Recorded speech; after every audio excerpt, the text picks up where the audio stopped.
వరలక్ష్మి అయితే వైష్ణవి దగ్గరకు వచ్చి వైష్ణవిని గట్టిగా పట్టుకొని ఏడుస్తూ ఉంటుంది. అది చూసి వైష్ణవి అయితే, హలో ఆంటీ, ఎందుకు మీరు నన్ను పట్టుకొని ఇలా ఏడుస్తున్నారు?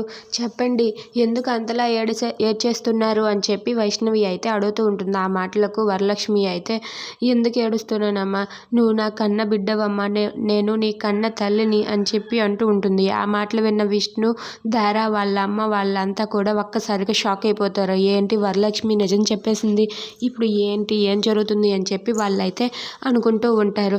అవునమ్మా, నేను నీ కన్న తల్లిని, పురిట్లోనే నన్ను దూరం చేశారమ్మా, నువ్వేమో చనిపోయావని నాకు హాస్పిటల్లో డాక్టర్లు చెప్పారు, కానీ నేను అలానే భరించుకుంటూ ఇంతవరకు వచ్చాను, కానీ ఇప్పుడు నువ్వు బ్రతికి ఉన్నావు, అది నువ్వే అని తెలిసి బాధపడుతున్నానమ్మా అని చెప్పి అంటూ ఉంటుంది. అది విన్న వైష్ణవి అయితే, ఏంటి, మీరు మా అమ్మ అయితే మరి ఇన్నాళ్ళు ఎందుకు ఇక్కడే ఉండి దగ్గర అవ్వలేదు అని చెప్తే, లేదమ్మా, వాళ్ళే దూరం చేశారని చెప్పి అంటూ ఉంటుంది. అది విన్న వైష్ణవి అయితే, ఇప్పటికైనా మా అమ్మ నాకు దొరికింది అని చెప్పి వరలక్ష్మిని గట్టిగా పట్టుకొని వైష్ణవి కూడా చాలా సంతోషిస్తూ ఉంటుంది.